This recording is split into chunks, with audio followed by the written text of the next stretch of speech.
In this video, we're going to be defining trigonometric functions, and this will be based on using a segment of a unit circle, whereby labeling this to be your x and this to be your y. We have the unit circle, which depends on this arm and the arm from the center origin to the circumference of this circle. We're going to represent it as r, which is radius to be equal to 1. And what we're going to do is focus on this segment of our unit circle. Now take note that this arm is touching the circumference of the circle at this region here, and we need to define what the coordinates of this region is based on what angle the arm makes from the horizontal axis, and this is labeled to be known as theta. Therefore, we know that the tip of your arm will cast a shadow on the horizontal, and this here is represented as our horizontal, which is the shadow, which makes an angle of 90 degrees with the vertical. Now we need to recognize that for our x-axis, it is represented as the value cos, and in here our cos theta is represented as this segment right here for the dotted line, and while your vertical dotted line is represented as our sine theta, and therefore our coordinate of this point is equal to our x to be cos theta and our y to be sine theta. Now we are going to develop 6 trigonometric functions based off this, and the 6 includes the following. First is our sine, and our sine focuses on the vertical component on our unit circle, and this here implies that implementing the angle, we are going to have our sine theta to be equal to what? When looking at this right angle triangle here, and we look at the foundation of it based off of these, we should be able to label these here based on, first, this here is our 90 degrees, and this here is our angle, and the angle that is facing the side, that side becomes our opposite. And on the other side here, which is the horizontal, it is known as the adjacent, and finally our longest side is known as our hypotenuse. Therefore, by stating these with respect to our sine theta, it means that our sine theta is focusing on the opposite divided by your hypotenuse, and this is what our sine represents based on our right angle triangle. Second is our cosine, and our cosine focuses on the horizontal of our unit circle, and based on the angle theta, we see that our cosine theta or cos theta is equal to focusing on this segment of our right angle.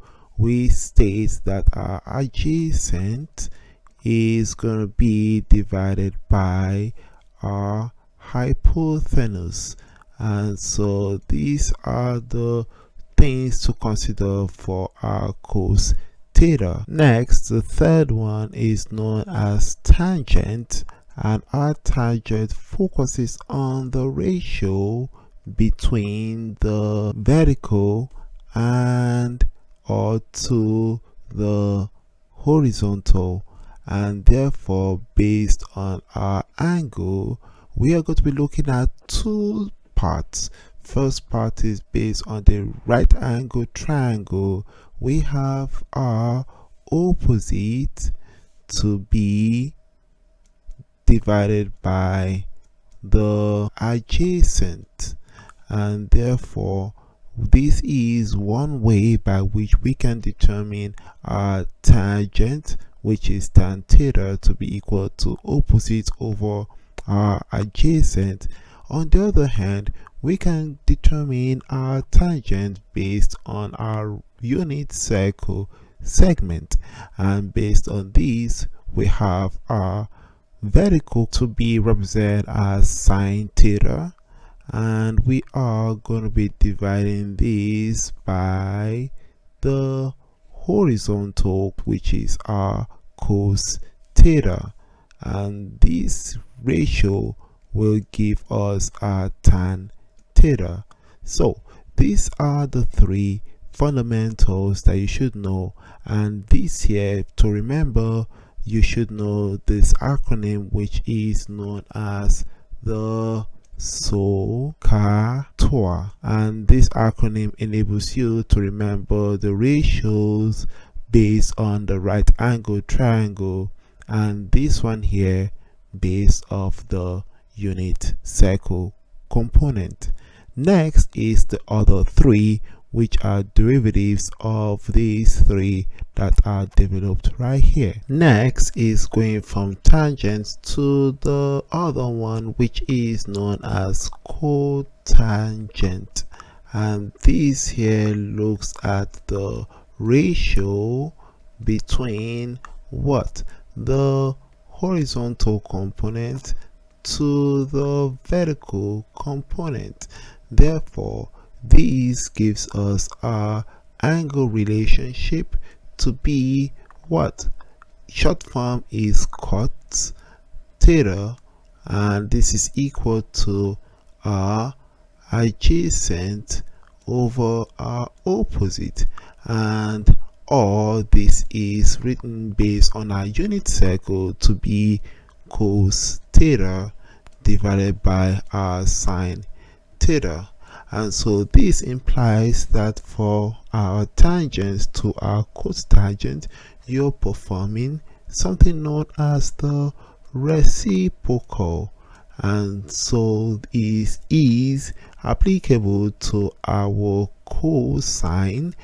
In order for we to get our reciprocal of that, this here is going to be represented as the ratio to be secant, and secant looks at the reciprocal of the horizontal component. Therefore, our angle is going to be with respect to our secant, our short form theta, to be equal to our hypotenuse over our adjacent based on the right angle, and or can be written as 1 over our cos theta. And finally, looking at our sine, its reciprocal form, this is represented as cosecant, and this is going to be focusing on the reciprocal of the vertical component. Therefore, based on our angle, we have our short form for cosecant to be CSC theta, to be equal to, based on our right angle triangle, to be our hypotenuse divided by our opposite, or in our unit circle it is written as 1 over our sine theta. So I hope you found this informative, showing you all the 6 trigonometric functions based on not only our unit circle component but also based on our right angle triangle. And I hope to see you all on the next one. All the same, stay smart as always and believe in yourselves.